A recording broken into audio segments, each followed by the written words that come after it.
antes que um homem unificasse as tribos da Mongólia, antes que exércitos atravessassem desertos, montanhas e continentes, antes que seu nome despertasse temor em reinos separados por milhares de quilômetros, existia apenas a imensidão das estepes.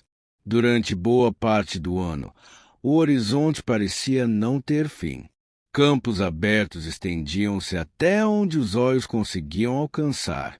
No verão, a vegetação alimentava rebanhos de cavalos, ovelhas, cabras e iaques. No inverno, o mesmo cenário transformava-se em um ambiente impiedoso, onde o frio extremo, as tempestades de neve e a escassez de alimento colocavam à prova a sobrevivência de homens e animais. A vida naquele lugar obedecia ao ritmo da natureza. Não eram muralhas que definiam fronteiras, nem cidades fortificadas. Quem determinava o destino das famílias era o clima. Quando a pastagem se esgotava, era preciso partir. As tendas eram desmontadas, os rebanhos reunidos, e toda a comunidade seguia em busca de novas terras. Era um modo de vida construído sobre o movimento. Foi por isso que os povos das estepes ficaram conhecidos como nômades. Mas essa palavra, muitas vezes, diz menos do que deveria. Eles não vagavam sem destino. Conheciam profundamente aquelas terras. Sabiam onde encontrar água durante os períodos mais secos. Reconheciam as melhores pastagens em cada estação. Aprendiam, desde crianças, a observar o vento, as nuvens e o comportamento dos animais. Sobreviver dependia desse conhecimento. Naquele mundo, o cavalo era muito mais do que um meio de transporte. Era companheiro, ferramenta de trabalho, arma de guerra, símbolo de prestígio. As crianças aprendiam a montar ainda muito pequenas. Com o passar dos anos, cavalo e cavaleiro tornavam-se quase uma única unidade. Essa habilidade, desenvolvida desde a infância, seria uma das maiores vantagens dos guerreiros das estepes nos séculos seguintes. Mas a vida não era marcada apenas pela luta contra a natureza. Também existiam conflitos constantes entre as próprias tribos. A região era ocupada por diversos povos, cada um organizado em clãs e alianças que mudavam com frequência. Borgigem, Taishilde, Merki, Querei, Naiman, Tártaros, entre outros grupos que disputavam territórios, rebanhos, rotas e influência. Alianças podiam durar anos, ou desaparecer em poucos dias.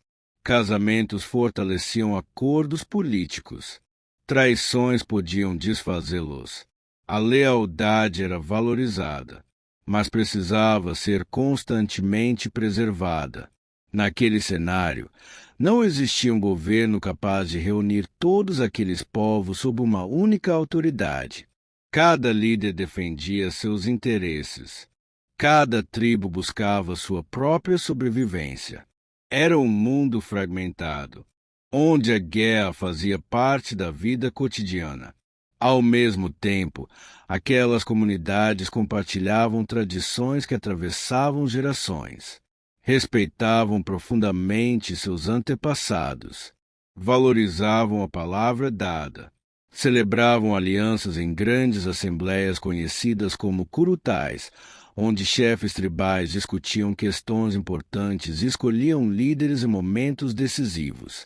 Suas crenças estavam ligadas ao céu, à terra e às forças da natureza.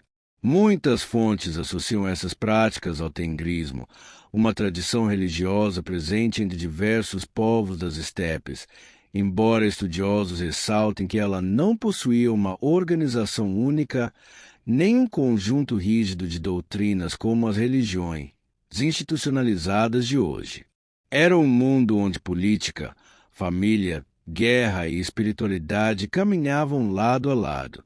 Para um observador das grandes cidades da China, da Pérsia ou da Europa, Aquelas tribos poderiam parecer desorganizadas, mas essa impressão escondia uma realidade muito mais complexa.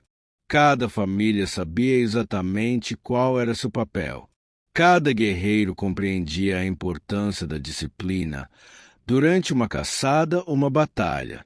Cada criança crescia aprendendo que dependeria dos outros para sobreviver.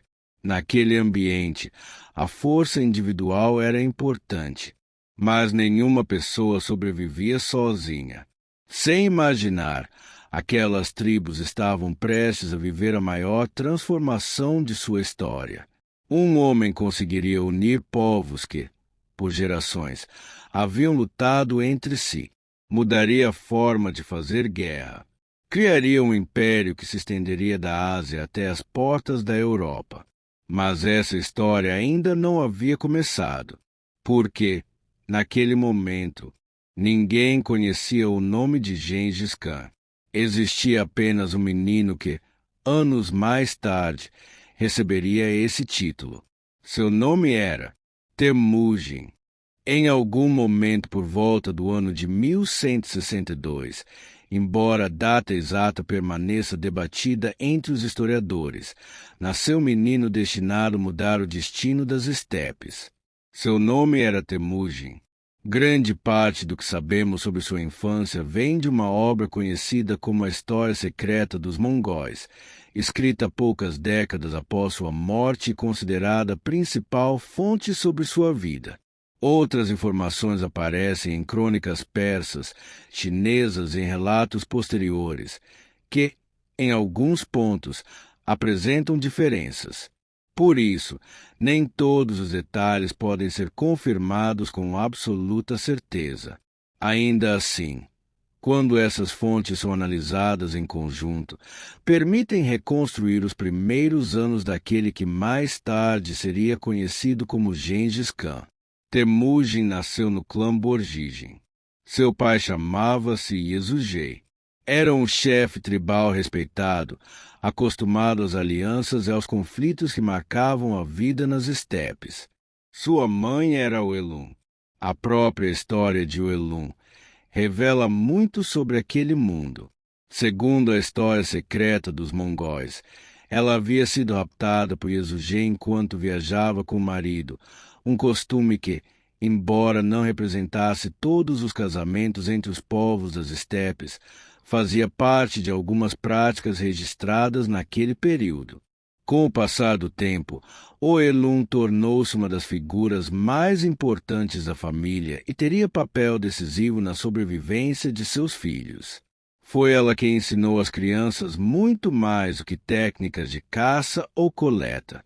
Ensinou resiliência, disciplina e a capacidade de suportar as dificuldades sem perder a esperança. Anos mais tarde, essas lições fariam toda a diferença. Segundo a tradição preservada pelos mongóis, ao nascer, Temujin segurava um pequeno coágulo de sangue na mão. O relato foi interpretado como um presságio de que aquele menino teria um destino extraordinário. Hoje, historiadores entendem essa passagem como um elemento simbólico da tradição, comum em narrativas antigas que buscavam destacar a importância de grandes personagens desde o nascimento. Independentemente de seu significado, a história mostra como as gerações seguintes passaram a enxergar a origem de Gengis Khan. O nome Temujin também possui uma história curiosa. Segundo a tradição, Yesugei o escolheu após capturar um guerreiro tártaro que carregava esse nome. Entre diversos povos das estepes, era comum que acontecimentos marcantes influenciassem a escolha do nome de uma criança. Temujin cresceu cercado pelos costumes do povo mongol. Desde muito cedo, aprendeu a montar a cavalo, a observar os rebanhos, a utilizar o arco, a enfrentar o frio intenso das estepes. Não existia uma infância longa como conhecemos hoje. Meninos e meninas assumiam responsabilidades ainda muito jovens. Cada membro da família tinha uma função importante para garantir a sobrevivência do grupo. Enquanto outras regiões do mundo erguiam muralhas, templos e palácios, a riqueza de uma família das estepes era medida de outra forma, pelos animais que possuía, pelas alianças que construía e pela confiança que inspirava entre outras tribos. Foi também durante a infância que aconteceu um episódio decisivo para seu futuro. Ainda menino, Temujin foi levado por seu pai até a família de uma jovem chamada Bort. Ali foi firmado um compromisso de casamento entre os dois. Naquele contexto, uniões como essa iam muito além da vida familiar. Representavam alianças entre grupos diferentes, fortaleciam relações políticas, criavam laços de cooperação que poderiam durar por gerações. Depois de deixar o filho com a família de Bort, Yesugei iniciou a viagem de volta para casa, mas nunca chegaria ao destino. Segundo as fontes mongóis, durante o caminho ele encontrou um grupo de tártaros. Sem revelar sua identidade, participou de um banquete oferecido por eles. Os tártaros, antigos inimigos de Yesugei, acabaram reconhecendo quem ele era. De acordo com o relato tradicional, colocaram veneno em sua comida. Yesugei conseguiu retornar para perto de sua família, mas já estava gravemente doente. Pouco tempo depois, morreu. Temujin tinha cerca de 9 anos de idade. Naquele instante, o menino perdia muito mais do que o pai. Perdia a proteção de um líder. Perdia a posição que sua família ocupava entre os Borgigem.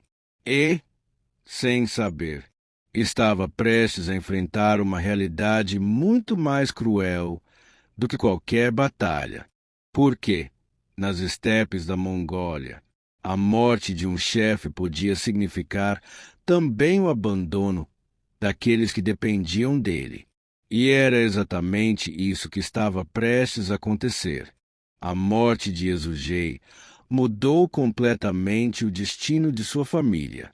Nas estepes da Mongólia, a liderança de um grupo dependia da força, das alianças e da capacidade de proteger aqueles que o seguiam. Sem seu chefe, muitos laços se desfaziam rapidamente. Foi exatamente o que aconteceu.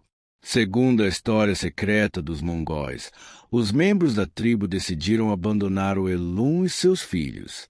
Levaram consigo os rebanhos, os cavalos e praticamente todos os recursos que garantiam a sobrevivência do grupo.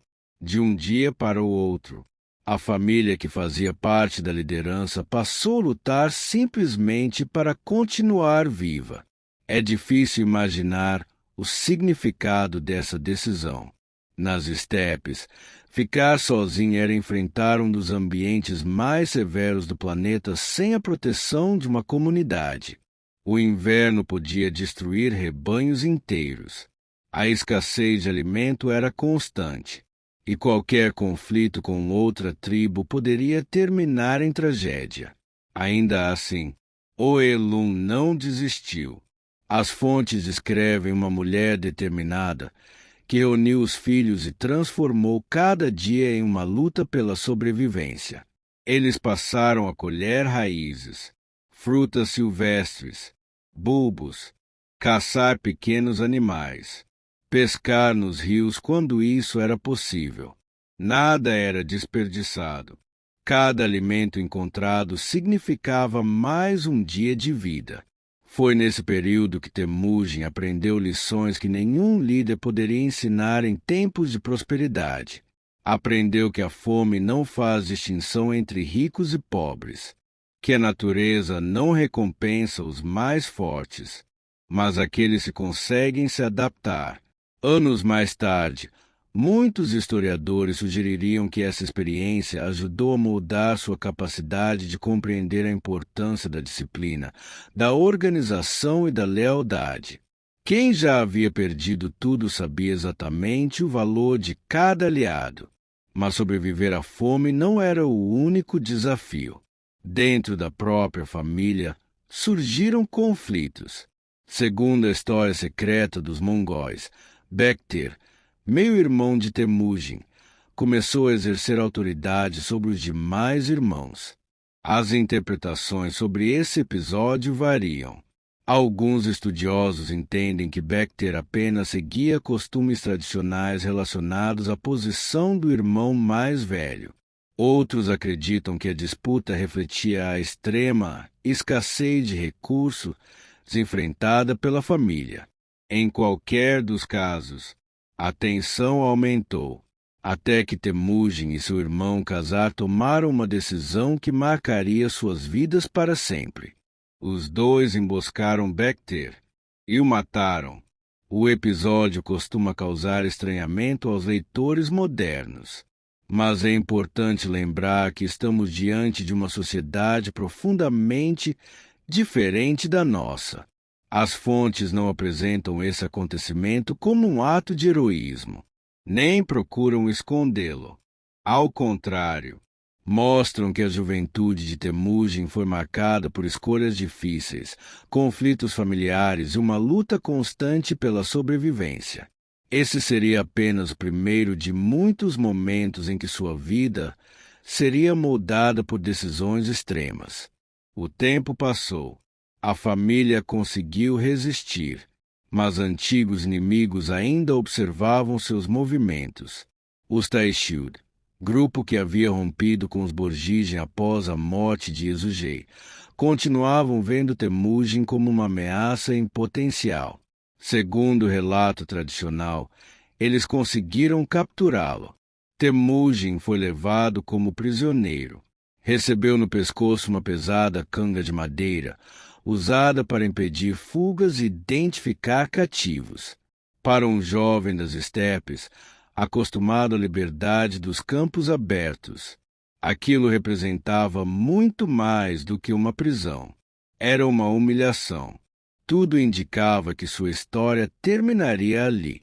Mas foi justamente nesse momento que aconteceu um dos episódios mais lembrados de sua juventude. Aproveitando um descuido durante a vigilância, Temujin conseguiu escapar. As fontes preservam diferentes detalhes sobre a fuga, mas todas convergem em um ponto essencial. Ele encontrou ajuda onde menos esperava.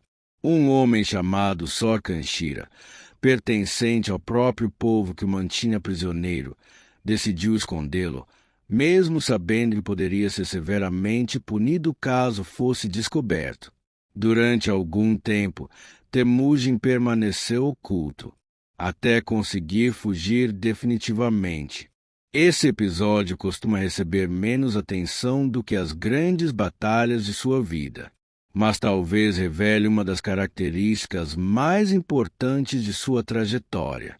Anos depois, quando se tornasse líder, Temujin demonstraria enorme apreço pela lealdade. Não importava a origem de uma pessoa, importava aquilo que ela fazia. Muitos dos homens que ocupariam posições importantes em seu futuro império seriam escolhidos justamente por demonstrarem coragem, competência e fidelidade, e não apenas por pertencerem às famílias mais influentes. Talvez essa forma de enxergar o mundo tenha começado ali, no dia em que um desconhecido arriscou a própria vida para salvar um jovem sem poder. Depois da fuga, Temujin voltou para sua família. Continuava sem riquezas, sem um grande exército, sem qualquer posição de destaque entre as tribos, mas havia conquistado algo que ninguém poderia tirar dele: a certeza de que era possível sobreviver mesmo quando tudo parecia perdido. E, pela primeira vez, começava a acreditar que seu destino talvez fosse maior do que simplesmente permanecer vivo. Depois de escapar da prisão dos Taishud, Temujin voltou para junto de sua família. As dificuldades não haviam desaparecido. Eles ainda possuíam poucos recursos, não comandavam uma grande tribo e continuavam cercados por grupos muito mais poderosos. Mas algo havia mudado. Pela primeira vez desde a morte de Yezugei, Temujin não estava apenas tentando sobreviver. Começava a reconstruir a vida que lhe havia sido tirada. Um dos primeiros passos foi cumprir um compromisso firmado ainda na infância. Anos antes, seu pai havia prometido que ele se casaria com uma jovem chamada Bort, pertencente ao povo Ongirar. Agora, já em idade adulta, Temujin voltou para encontrá-la.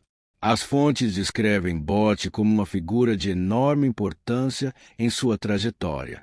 Ao longo da vida, ela seria muito mais do que sua esposa. Seria sua principal companheira, conselheira e mãe de seus filhos. O casamento também possuía um significado político. Nas estepes, uniões entre famílias fortaleciam alianças e criavam vínculos que podiam ser decisivos em tempos de conflito. Como presente de casamento, a família de Bort entregou ao casal um valioso casaco de pele de zibelina. À primeira vista, poderia parecer apenas um presente, mas Temujin enxergou outra possibilidade. Em vez de guardá-lo para si, decidiu oferecê-lo a um antigo aliado de seu pai. Seu nome era Togru, líder dos Querei. Conhecido em muitas fontes pelo título de Ongkan, ele era um dos chefes mais influentes das estepes. Yezugei e Togru haviam construído uma relação de amizade e cooperação anos antes. Ao entregar o casaco, Temujin não fazia apenas um gesto de respeito. Estava reabrindo uma antiga aliança. Era uma decisão inteligente. Em um mundo onde poucos sobreviviam sozinhos, conquistar aliados podia valer mais do que possuir riquezas. Togru recebeu o jovem com cordialidade. Reconheceu a memória de Yezugei e aceitou ajudá-lo. Foi uma das primeiras vitórias de Temujin, não conquistada pela força, mas pela diplomacia. Ainda assim, a tranquilidade duraria pouco. Pouco tempo depois do casamento, um antigo inimigo voltou a cruzar seu caminho. Os Merki. Segundo a história secreta dos mongóis, eles nunca esqueceram o rapto de Oelum por Yezugei, muitos anos antes. Na lógica das alianças e rivalidades das estepes, aquela antiga ofensa ainda precisava ser vingada. Durante um ataque noturno ao acampamento de Temujin, os Merki capturaram Bort. Era uma situação dramática. Temujin havia acabado de reconstruir sua família e, de repente, via sua esposa ser levada pelos mesmos costumes violentos que, décadas antes, haviam marcado a história de sua própria mãe. Sozinho, ele não possuía forças para enfrentar os Merki. Foi então que procurou ajuda. Primeiro, recorreu a Togru. Depois, buscou outro homem que havia feito parte de sua juventude. Seu nome era Jamusha. Segundo a tradição mongol, os dois haviam se tornado Andas, irmãos juramentados. Entre os povos das estepes, esse vínculo representava uma das formas mais profundas de lealdade. Não era um laço de sangue. Era uma escolha. Dois homens prometiam apoiar um ao outro como irmãos. Naquele momento, Jamusha respondeu ao chamado. Ao lado de Togru e Temujin, reuniu guerreiros suficientes para lançar um ataque contra os Merki. A ofensiva foi rápida. Os Merki foram derrotados e Bort foi libertada. Foi uma vitória muito maior do que parecia. Não apenas porque Temujin recuperou sua esposa, mas porque, pela primeira vez, liderou uma campanha ao lado de grandes chefes das estepes. Seu nome começou a circular entre diferentes tribos. Alguns passaram a enxergar naquele jovem muito mais do que o filho de Yezugei. Enxergavam alguém capaz de reunir pessoas em torno de um objetivo comum. Mas toda vitória trazia novas consequências. Pouco tempo depois do resgate, Bort deu à luz seu primeiro filho. Chamou-se Joshi. Entretanto, como ela havia permanecido algum tempo em poder dos Merki, surgiram dúvidas sobre sua paternidade. As fontes registram que Gengis Khan reconheceu Joshi como seu filho. Mesmo assim, aquela suspeita jamais desapareceria completamente.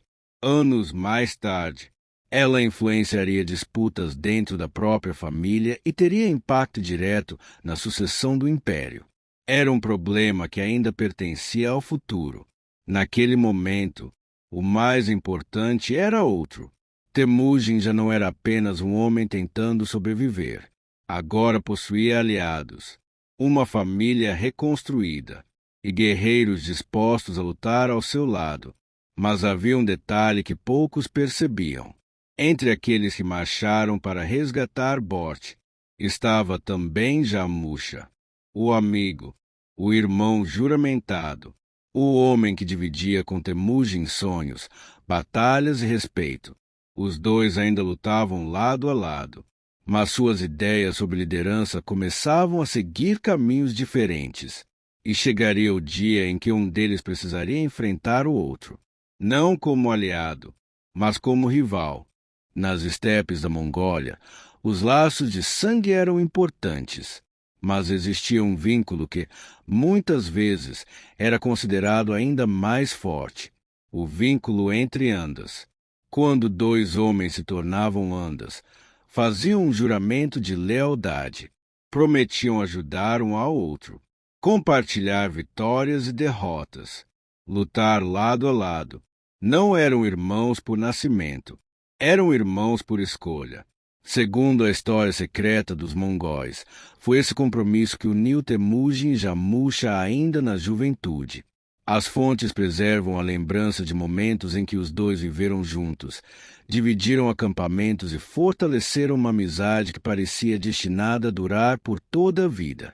Naquele tempo, nada indicava que um dia estariam em lados opostos de um campo de batalha. Jamusha também era um líder talentoso. Pertencia a uma família de prestígio. Conhecia profundamente os costumes das tribos. Era respeitado por muitos guerreiros. Assim como Temujin, sonhava em ampliar sua influência sobre as estepes. Mas havia uma diferença fundamental entre os dois. Uma diferença que, aos poucos, se tornaria impossível de ignorar. Jamusha acreditava que a liderança deveria permanecer concentrada nas antigas famílias nobres. A posição de um homem dependia de sua origem, de sua linhagem, do lugar onde havia nascido. Temujin começava a enxergar o mundo de outra forma. Os anos de abandono, fome e perseguição haviam deixado marcas profundas. Ele sabia que muitos dos homens mais leais que conhecera não pertenciam a famílias mais poderosas. Alguns haviam sido pastores, outros caçadores, alguns eram antigos servos, outros sequer possuíam posição de destaque dentro de suas tribos. Mesmo assim, tinham provado seu valor. Pouco a pouco, Temujin passou a promover homens pela coragem, pela competência e pela fidelidade, não apenas pelo sobrenome. Essa mudança parecia pequena, mas representava uma ruptura com tradições que existiam havia gerações. Naturalmente, começaram a surgir divisões. Alguns guerreiros deixaram Jamusha para seguir Temujin. Outros permaneceram ao lado do antigo Anda. As estepes voltavam a se dividir, e agora os dois amigos caminhavam em direções opostas. O rompimento transformou-se em guerra. Segundo as fontes mongóis, um dos primeiros confrontos terminou com a vitória de Jamusha. Temujin sofreu uma dura derrota. Perdeu homens, perdeu aliados e precisou recuar. Para muitos líderes, aquele teria sido o fim. Mas Temujin fazia algo que poucos conseguiam. Aprendia com as derrotas. Em vez de desaparecer, reorganizou seus seguidores, fortaleceu alianças, atraiu novos guerreiros. Enquanto isso, algumas decisões de Jamusha começaram a afastar parte de seus próprios apoiadores. As crônicas relatam que, após uma vitória, ele ordenou a execução cruel de chefes capturados. Os relatos variam nos detalhes, mas concordam que a severidade daquele episódio provocou desconforto entre diversas tribos. Para muitos líderes das estepes, A força era respeitada, a crueldade desnecessária, nem sempre. Pouco a pouco, mais famílias passaram a apoiar Temujin, não porque ele fosse o homem mais rico, nem porque comandasse o maior exército, mas porque enxergavam nele alguém capaz de unir pessoas diferentes sob uma mesma liderança. Essa talvez tenha sido sua maior habilidade. Temujin compreendeu que um povo dividido jamais construiria algo duradouro. Era preciso criar uma nova forma de organização, uma estrutura em que a confiança valesse mais do que a origem, onde a lealdade fosse recompensada e a competência tivesse espaço. Essa visão mudaria completamente a história das estepes, mas também despertaria novos inimigos, entre eles um antigo aliado, Ong Khan, o mesmo líder que anos antes o havia acolhido como filho. As alianças que sustentavam Temujin começavam a estremecer e, mais uma vez, a sobrevivência dependeria não apenas da força das armas, mas da capacidade de perceber quem ainda era amigo e quem já havia decidido traí-lo. Durante anos, Temujin enfrentou um inimigo após o outro. Primeiro vieram a fome e o abandono. Depois, a prisão. Em seguida, as disputas entre tribos, as alianças, as traições e a longa rivalidade com Jamusha. Cada vitória ampliava sua influência. Cada derrota trazia novos aprendizados. Pouco a pouco, chefes tribais que antes lutavam entre si começaram a reconhecer sua liderança. Mas ainda existiam grandes obstáculos. Os Querei, liderados por Ong Khan, que durante muito tempo haviam sido aliados de Temujin, acabaram rompendo essa relação. As fontes apresentam diferentes motivos para esse afastamento. Questões políticas, disputas por poder, intrigas entre membros das duas lideranças. Independentemente da causa exata, o resultado foi o mesmo. A antiga amizade transformou-se em guerra. Temujin saiu vitorioso. Pouco tempo depois, enfrentou também os Naiman, uma das mais poderosas confederações das estepes. Foi mais um conflito decisivo. Ao derrotá-los, eliminava um dos últimos grandes rivais capazes de desafiar sua autoridade. Enquanto isso, Jamusha via sua posição enfraquecer. Muitos antigos aliados passaram para o lado de Temujin. Outros simplesmente abandonaram a luta. Segundo a história secreta dos mongóis, chegou um momento em que os próprios companheiros de Jamusha decidiram entregá-lo ao antigo Anda, esperando receber recompensas. Mas aconteceu algo inesperado. Temujin recusou-se a premiar a traição. Pelo contrário, condenou aqueles que haviam traído o próprio líder. Esse episódio costuma chamar a atenção dos historiadores. Independentemente da rivalidade entre os dois, Temujin entendia que a lealdade era um dos pilares de qualquer sociedade. Se recompensasse homens que traíram seu próprio chefe, como poderia confiar neles no futuro? Jamusha foi levado à sua presença. As fontes preservam versões diferentes sobre o diálogo entre os dois, mas concordam em um ponto. Jamusha pediu para morrer sem derramamento de sangue, conforme um costume respeitado entre parte da nobreza das estepes. Seu pedido foi atendido. Assim terminava uma das rivalidades mais importantes da história mongol. Dois jovens que um dia haviam jurado lealdade eterna, agora separados para sempre. Com os principais adversários derrotados, algo inédito tornou-se possível. Pela primeira vez, a maior parte das tribos mongóis reconhecia uma única liderança. No ano de 1206, segundo a cronologia tradicional, chefes tribais reuniram-se em uma grande assembleia, um Kurutai. Naquele encontro, Temujin recebeu um novo título, Gengis Khan. O significado exato dessa expressão ainda é debatido. Alguns estudiosos traduzem como governante universal. Outros preferem interpretações como soberano oceânico, grande cão, ou entendem que o termo possuía um sentido simbólico ligado à ideia de autoridade suprema. Independentemente da tradução escolhida, o significado político era claro. Temujin deixava de ser apenas o líder de um clã. Tornava-se o chefe reconhecido de um povo unido. Mas sua maior conquista talvez não tenha sido militar. Foi organizacional. Depois da unificação, Gengis Khan iniciou uma profunda transformação na sociedade mongol. Em vez de manter as antigas divisões exclusivamente baseadas nos clãs, reorganizou seu povo em unidades militares e administrativas. Grupos de 10, 100, 1000, 10.000 homens.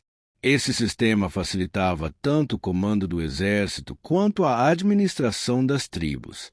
Também reduzia a influência das antigas rivalidades familiares.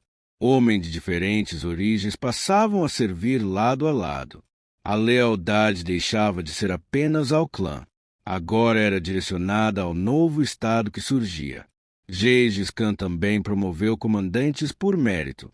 Muitos de seus generais mais importantes não pertenciam a famílias mais poderosas das estepes. Tinham conquistado suas posições pela competência demonstrada em batalha e pela fidelidade ao líder. Essa política fortaleceu ainda mais sua autoridade. Ao mesmo tempo, estabeleceu regras que buscavam disciplinar o comportamento de seus seguidores. Diversas tradições associam esse período ao desenvolvimento da Yasa, um conjunto de normas frequentemente apresentado como um código legal do Império Mongol. Entretanto, os historiadores ressaltam que nenhum texto completo da Yasa chegou até os nossos dias. Grande parte do que se afirma sobre ela baseia-se em referências feitas por cronistas posteriores, o que exige cautela ao reconstruir seu conteúdo. Ainda assim, as fontes indicam que Gengis Khan valorizava a disciplina, organização e obediência como elementos fundamentais para manter unido o império em expansão. Quando Kurutai chegou ao fim, as tribos já não eram as mesmas. Durante séculos, haviam lutado umas contra as outras. Agora, marchariam juntas. E o homem que um dia passou fome nas estepes preparava-se para olhar além delas. Ao sul, a poderosa dinastia Jin dominava o norte da China. Ao oeste, grandes cidades enriqueciam com o comércio entre o Oriente e o Ocidente. Impérios inteiros acreditavam estar protegidos por suas muralhas. Nenhum deles imaginava que, nas planícies da Mongólia, acabará de nascer uma força capaz de mudar o equilíbrio do mundo. O menino chamado Temujin havia desaparecido. A história passaria a conhecê-lo por outro nome, Gengis Khan. Quando Gengis Khan unificou as tribos mongóis, ele não herdou o maior exército do mundo. Também não possuía as cidades mais ricas, nem as muralhas mais altas, nem a maior população. Se comparados aos grandes impérios da época, os mongóis pareciam estar em desvantagem. Ao sul, a China reunia milhões de habitantes, cidades fortificadas, uma tradição militar construída ao longo de séculos. Ao oeste, o mundo islâmico abrigava centros urbanos prósperos, grandes mercados e rotas comerciais que ligavam continentes. Mais distante, reinos europeus fortaleciam seus castelos e exércitos. Em números, os mongóis dificilmente impressionavam, mas a guerra nem sempre é vencida pelos maiores. Às vezes, é vencida pelos mais preparados. Desde a infância, os homens das estepes aprendiam a cavalgar, não como treinamento militar, mas porque aquela era a forma natural de viver. Enquanto uma criança em muitas partes do mundo aprendia um ofício, um jovem mongol passava horas sobre o cavalo, caçando, conduzindo rebanhos, percorrendo grandes distâncias. Quando chegava a idade adulta, cavaleiro e montaria pareciam agir como um só. Essa habilidade seria decisiva. Mas ela, sozinha, não explica vitórias mongóis. O verdadeiro diferencial estava na organização criada por Gengis Khan. Como vimos no capítulo anterior, ele reorganizou seu povo em unidades de 10, 100, 1.000 e 10.000 homens. Cada guerreiro conhecia exatamente seu lugar. Cada comandante sabia a quem devia obedecer. As ordens percorriam toda a estrutura com rapidez. Era um sistema simples e extremamente eficiente. A disciplina também era levada a sério. Abandonar companheiros durante uma batalha, desobedecer ordens ou colocar em risco toda a unidade por iniciativa própria podia resultar em punições severas. Ao mesmo tempo, aqueles que demonstravam coragem e competência eram recompensados, independentemente de sua origem. Essa combinação fortalecia a confiança entre comandante e soldados. Outro aspecto impressionante era a mobilidade. Os exércitos mongóis raramente dependiam de longas caravanas de suprimentos. Cada guerreiro costumava conduzir vários cavalos. Quando o animal se cansava, outro assumia seu lugar. Assim, conseguiam percorrer distâncias que pareciam impossíveis para muitos adversários.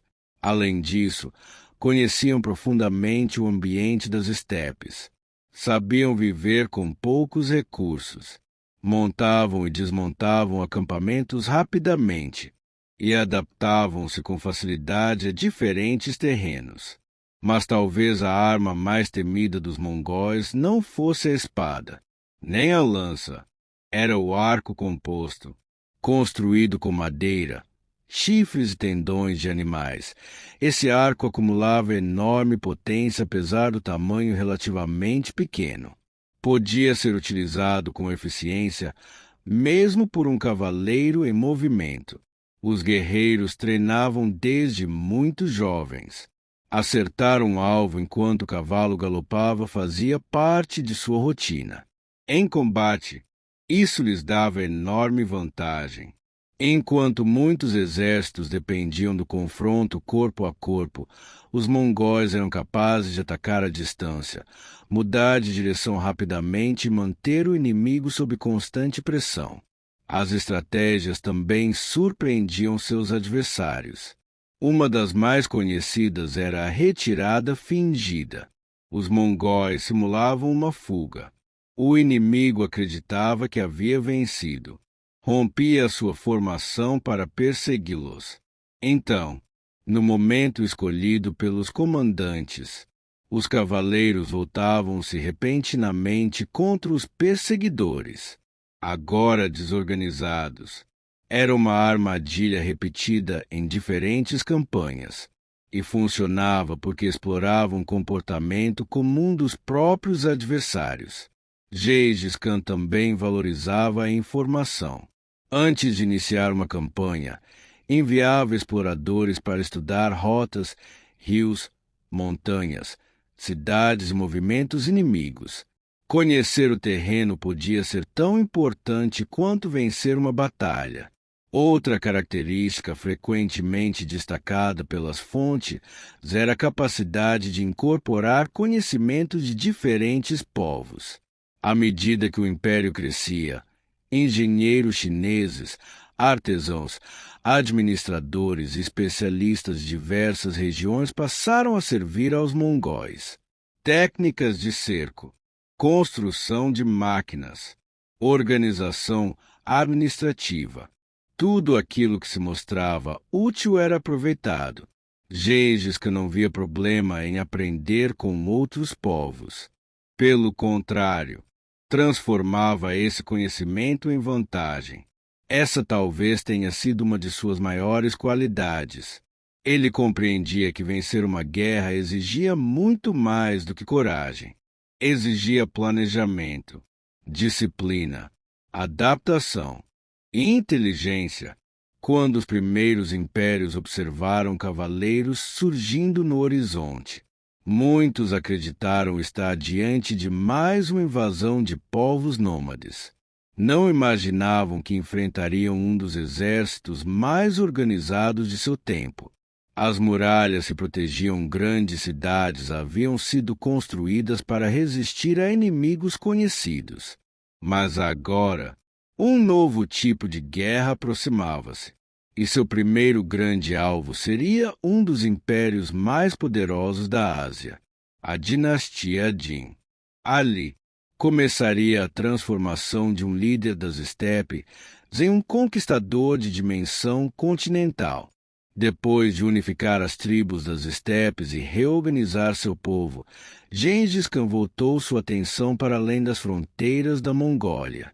Durante séculos, diferentes povos nômades haviam realizado incursões contra os grandes impérios vizinhos. Mas agora a situação era diferente. Pela primeira vez, aquelas tribos marchavam sob um único comando. O primeiro grande desafio foi a dinastia Jin, que controlava o norte da China. Naquele tempo, os Jin governavam uma das regiões mais populosas e desenvolvidas da Ásia. Possuíam cidades fortificadas, grandes exércitos e uma longa tradição administrativa. Enfrentar aquele império parecia uma tarefa improvável para um povo que, poucas décadas antes, lutava apenas pela sobrevivência nas estepes. Ainda assim, as campanhas começaram. Os mongóis evitaram confrontos desnecessários. Atacavam rapidamente, isolavam fortalezas, interrompiam rotas de abastecimento e utilizavam engenheiros especializados para enfrentar muralhas que antes pareciam impossíveis de superar. A guerra se estendeu por vários anos. Os combates foram duros, e a conquista completa do norte da China só seria concluída pelos sucessores de Gengis Khan. Mas aquelas primeiras vitórias já haviam enviado uma mensagem ao restante da Ásia. Os mongóis não eram apenas excelentes cavaleiros. Sabiam adaptar-se a um tipo de guerra completamente diferente daquele das estepes. Enquanto isso, Gengis Khan buscava ampliar também suas relações comerciais. As rotas que cruzavam a Ásia transportavam seda, especiarias, metais preciosos e inúmeros outros produtos. Controlar esses caminhos significava fortalecer o próprio império. Foi nesse contexto que seus interesses se voltaram para o Império Kovaras, que dominava vastas regiões da Ásia Central, abrangendo territórios que hoje pertencem, entre outros países, ao Irã, Uzbequistão, Turcomenistão e Cazaquistão. A princípio, tudo indicava que os dois impérios poderiam manter relações pacíficas. Segundo as fontes persas e mongóis, Gengis Khan enviou uma grande caravana de comerciantes ao território de Kovaras. O objetivo era estabelecer contatos comerciais. Mas, ao chegar à cidade de Otrar, os mercadores foram acusados de espionagem. Por ordem do governador local, foram presos e executados. Ao tomar conhecimento do ocorrido, Gengis Khan não respondeu imediatamente com uma invasão. Primeiro enviou emissários ao Shah Muhammad II, governante de Kovaras. Pediu que o responsável fosse entregue para julgamento. Era uma tentativa de evitar um conflito maior, mas a resposta agravou ainda mais a situação. Segundo os relatos preservados pelas fontes, os emissários mongóis foram humilhados. Um deles foi morto.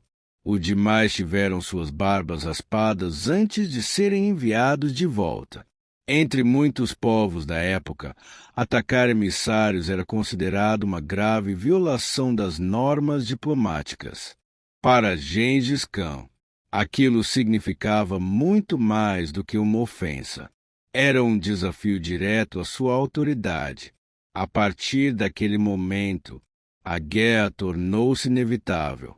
Em 1219, um dos maiores exércitos mongóis reunidos iniciou a campanha contra Kovaras. O império do Shah Muhammad era vasto, Suas cidades estavam entre as mais ricas da Ásia: Bukhara, Samarcanda, Urgeixe, centros comerciais que prosperavam graças às rotas da seda.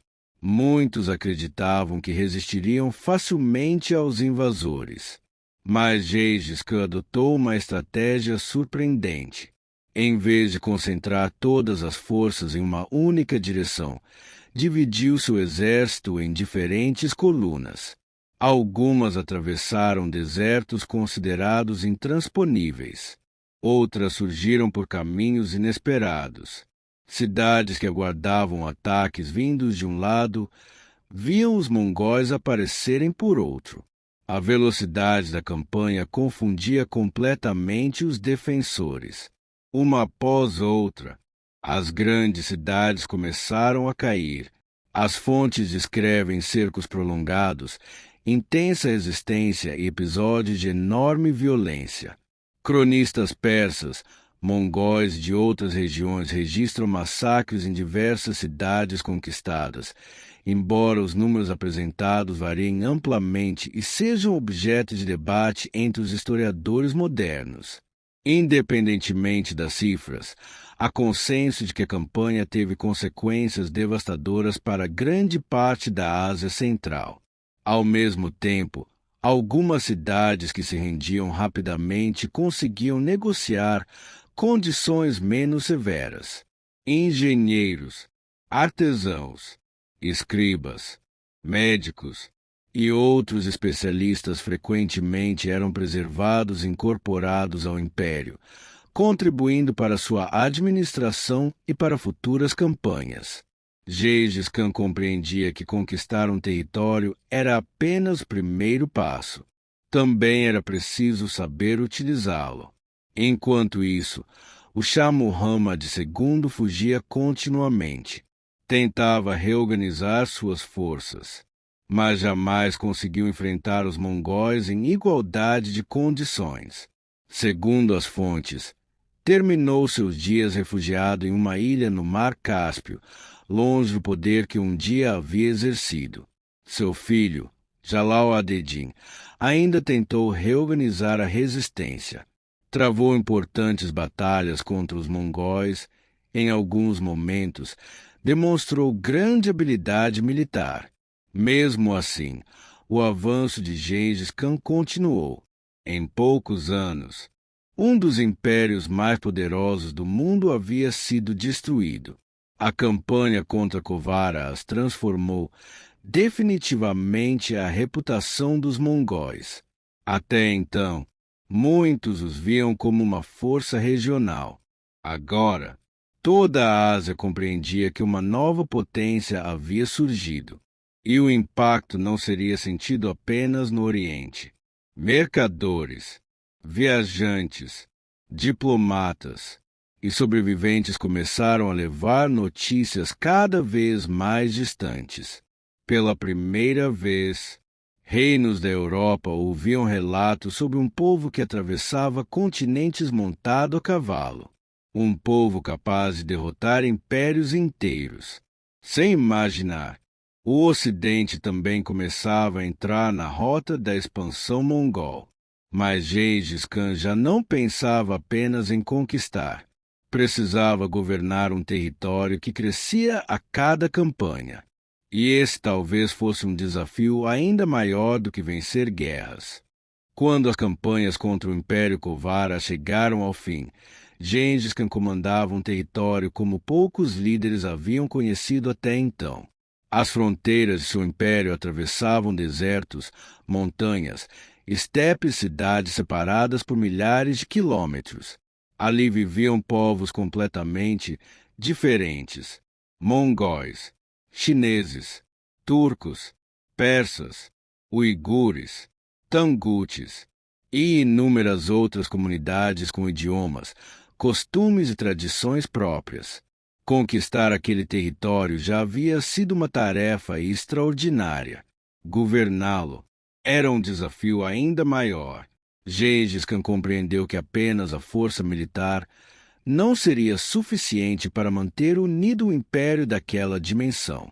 Era preciso criar uma estrutura capaz de funcionar mesmo quando ele estivesse milhares de quilômetros de distância.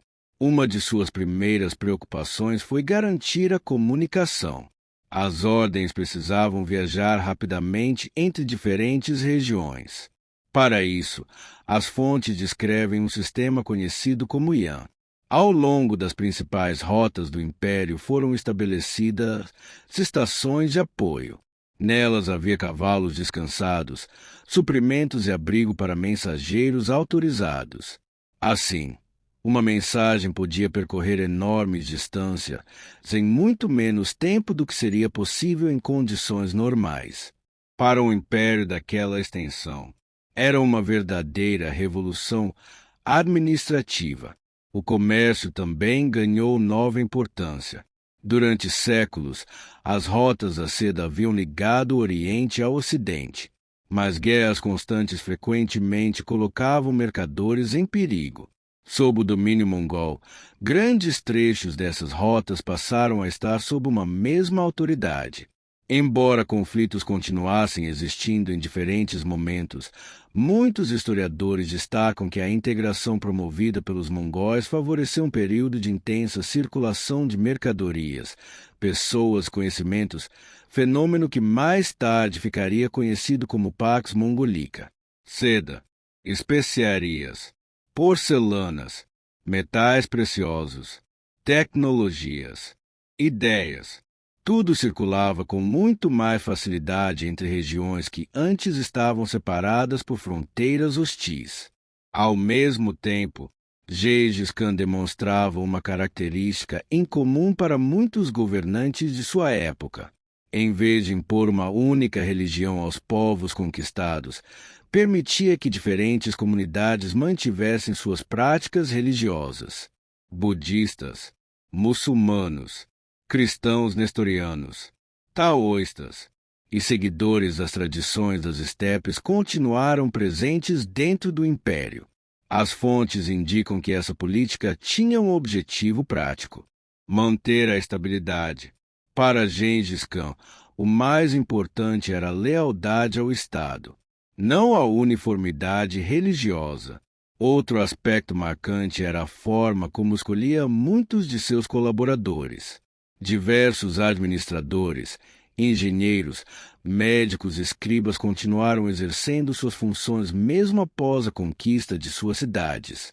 Em vez de destruir completamente as estruturas existentes, os mongóis frequentemente aproveitavam o conhecimento daqueles profissionais. Era uma forma eficiente de administrar um território tão vasto.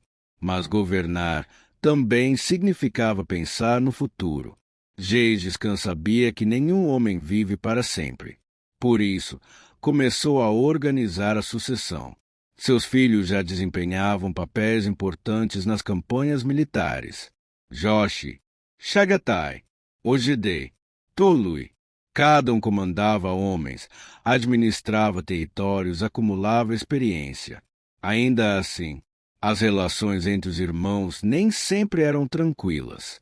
As antigas dúvidas sobre a origem de Joshi continuavam alimentando tensões dentro da família. As fontes registram desentendimentos frequentes entre ele e Chagatai, especialmente quando se discutia quem deveria ocupar a posição de maior autoridade no futuro.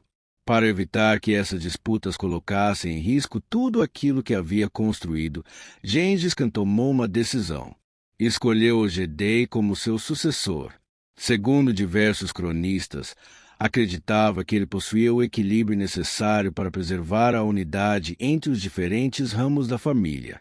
Essa escolha teria enorme impacto após sua morte. Enquanto organizava o império, Gengis Khan continuava realizando campanhas militares. Mas agora elas faziam parte de algo maior. Não eram apenas expedições de conquista. Eram movimentos de um Estado que se consolidava. Um Estado capaz de integrar povos diferentes, controlar rotas comerciais, transmitir ordens por milhares de quilômetros e administrar uma diversidade cultural raramente vista sob um único governo. Era uma transformação impressionante. O menino abandonado nas estepes havia se tornado governante de milhões de pessoas. Mas, como acontece com todos os grandes personagens da história, chegaria o momento em que nem mesmo ele poderia seguir adiante. Uma última campanha o aguardava. E, com ela, o fim de uma das jornadas mais extraordinárias já registradas. No ano de 1227, Gengis Khan tinha aproximadamente 65 anos. A idade exata continua sendo discutida pelos historiadores, assim como diversos detalhes de sua vida. Mas uma coisa era certa. Depois de décadas de campanhas militares, o homem que havia unido as tribos da Mongólia já não era apenas um líder das estepes. Era o governante do maior império contínuo que o mundo havia conhecido até então. Mesmo assim, ele ainda não considerava sua missão concluída. Naquele período, voltou sua atenção para o reino de Xi Ocidental, também conhecido como Tangut.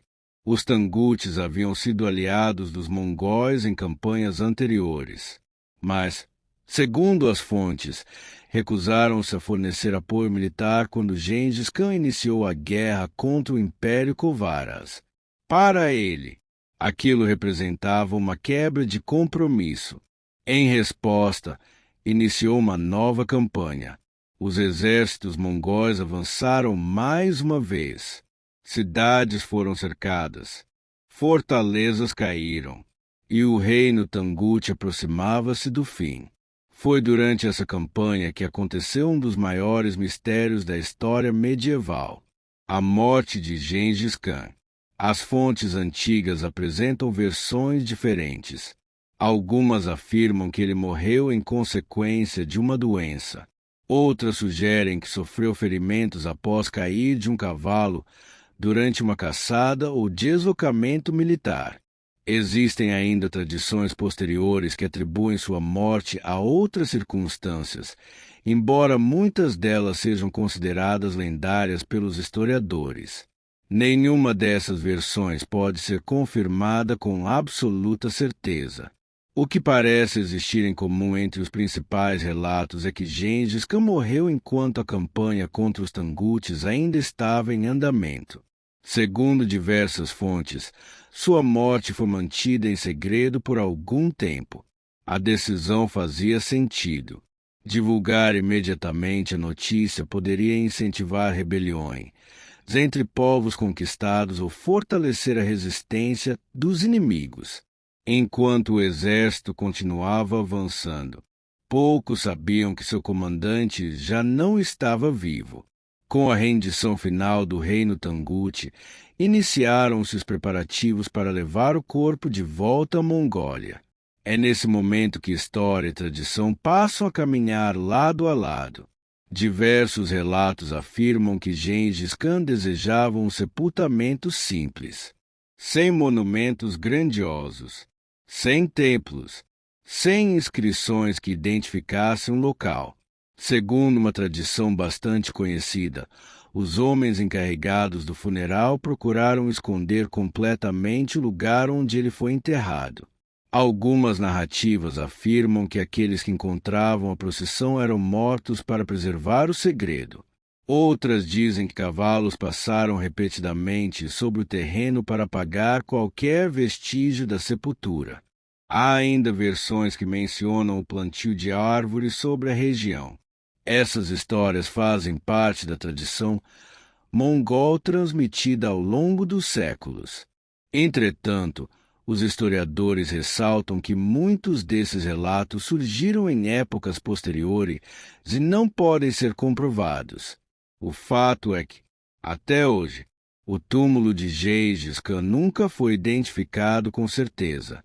Expedições arqueológicas, pesquisas por satélite, estudos históricos, diversas iniciativas tentaram localizar sua sepultura. Nenhuma apresentou uma resposta definitiva. Alguns pesquisadores acreditam que ela possa estar nas montanhas de Burkhan-Shaldon, região profundamente ligada à vida de Gengis Khan segundo as tradições mongóis. Outros consideram diferentes áreas da Mongólia, mas nenhuma hipótese foi confirmada. Talvez esse seja um dos maiores mistérios da arqueologia histórica.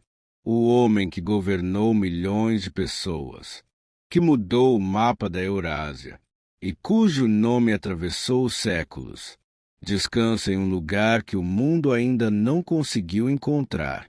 Após sua morte, o comando do império passou, conforme a decisão tomada anteriormente, para seu filho Ogedei, confirmado como grande Khan em um novo Kurutai. A transição ocorreu em um momento decisivo. Muitos impérios desmoronam quando perdem seu fundador. Mas, no caso dos mongóis, a história seguiria outro caminho. As campanhas continuariam. Novos territórios seriam conquistados.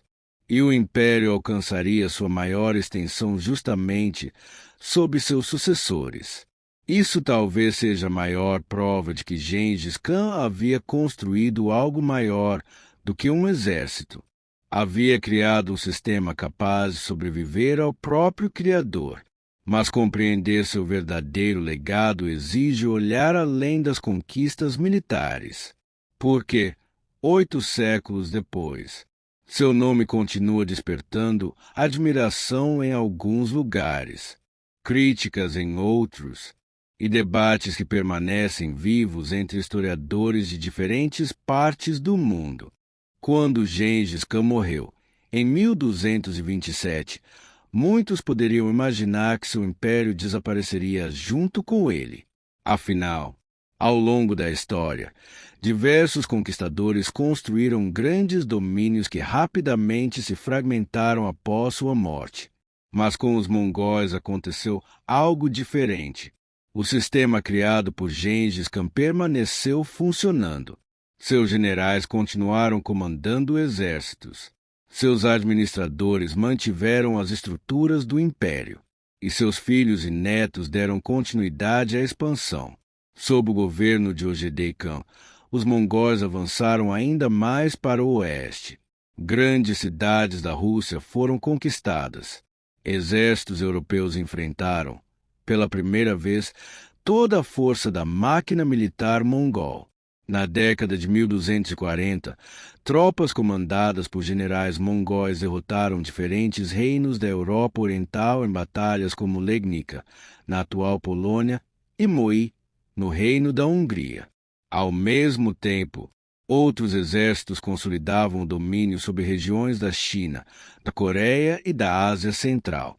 Décadas depois, um de seus netos, Kublai Khan, completaria a conquista da dinastia Song e fundaria a dinastia Yuan, tornando-se imperador de toda a China. Naquele momento, o império iniciado por um menino chamado Temujin alcançava sua maior extensão. Do Oceano Pacífico às fronteiras da Europa, da Sibéria até o Oriente Médio. Nunca antes um único império havia controlado uma faixa contínua de território tão vasta. Mas o legado de Gengis Khan não pode ser medido apenas pela dimensão de suas fronteiras. A integração promovida pelos mongóis aproximou regiões que durante séculos haviam permanecido separadas. Mercadores passaram a percorrer longas distâncias com maior segurança em muitas áreas controladas pelo Império. Produtos circulavam entre o Oriente e o Ocidente. Junto com eles, viajavam também conhecimentos, mapas, técnicas de engenharia, descobertas médicas, instrumentos científicos, ideias, religiões, idiomas. O mundo tornava-se mais conectado. Foi nesse contexto que viajantes como Marco Polo, segundo os relatos preservados em sua obra, percorreram territórios governados pelos mongóis e levaram ao Ocidente descrições sobre cidades, costumes e riquezas da Ásia. Embora muitos detalhes de seus relatos sejam discutidos pelos historiadores, eles ilustram como o Império Mongol aproximou sociedades que antes quase não mantinham contato direto. Ao mesmo tempo, nem todas as consequências foram positivas. As campanhas militares provocaram enorme destruição em diferentes regiões. Diversas cidades foram devastadas. Populações inteiras sofreram os efeitos das guerras. Além disso, a intensa circulação de pessoas e mercadorias ao longo das rotas eurasiáticas provavelmente contribuiu para a propagação de doenças em períodos posteriores, incluindo a pandemia conhecida como peste negra. Embora esse processo envolva múltiplos fatores, se continue sendo objeto de estudo entre os especialistas. Por isso, a figura de Gengis Khan continua despertando interpretações muito diferentes. Na Mongólia, ele é lembrado como o fundador da nação, símbolo de unidade e identidade nacional. Seu rosto aparece em monumentos, notas de dinheiro, aeroportos e instituições. Em outras regiões da Ásia e do Oriente Médio, a memória das invasões permanece associada à destruição provocada pelas campanhas militares. Entre os historiadores modernos, o debate continua. Alguns destacam sua extraordinária capacidade de organização política e militar. Outros enfatizam o impacto humano das guerras de conquista. As duas perspectivas fazem parte da história. E compreender Gengis Khan exige reconhecer essa complexidade. Poucos personagens deixaram marcas tão profundas, ao mesmo tempo tão controversas. Talvez seja justamente por isso que, 8 séculos depois, seu nome ainda desperta tanto interesse. Mas existe uma última imagem que ajuda a compreender toda essa trajetória. No início deste documentário, visitamos as estepes da Mongólia, um lugar onde o horizonte parecia infinito. Foi ali que conhecemos um menino abandonado após a morte do pai. Um garoto que passou fome, que viveu como prisioneiro, que perdeu quase tudo antes de conquistar qualquer coisa. Naquele momento, ninguém poderia imaginar o que o futuro reservava. Nem sua mãe, nem seus irmãos, nem os homens que um dia decidiram abandonar sua família. O mundo jamais teria apostado naquele menino. E, ainda assim, foi ele quem mudou o destino de continentes. Talvez essa seja a maior lição de sua história. Os grandes acontecimentos da humanidade nem sempre começam em palácios. Às vezes, começam em uma tenda de feltro perdida, no meio das estepes. Começam com uma família lutando para sobreviver ao inverno. Começam com uma criança que aprende, desde muito cedo, que a vida exige coragem. Temujin atravessou esse caminho. Gengis Khan entrou para a história. E seu legado, independentemente das diferentes interpretações que desperta, permanece como um dos capítulos mais extraordinários, complexos e influentes da história da humanidade. Ao longo dessa jornada, acompanhamos a transformação de um menino sem poder no fundador do maior império contínuo da história. Vimos como as estepes moldaram seu caráter, como alianças e rivalidades definiram seu caminho, como suas conquistas alteraram o equilíbrio entre civilizações, e como seu legado continua sendo estudado, debatido e reinterpretado até hoje. A história raramente é simples. Ela reúne feitos extraordinários, decisões difíceis, conquistas, perdas e consequências que atravessam gerações. Foi exatamente isso que buscamos mostrar neste documentário. Porque entender Gengis Khan não significa apenas conhecer um conquistador. Significa compreender uma parte fundamental da história da Eurásia e das conexões que moldaram o mundo em que vivemos. E, como sempre acontece, toda grande história termina, mas a história da humanidade continua.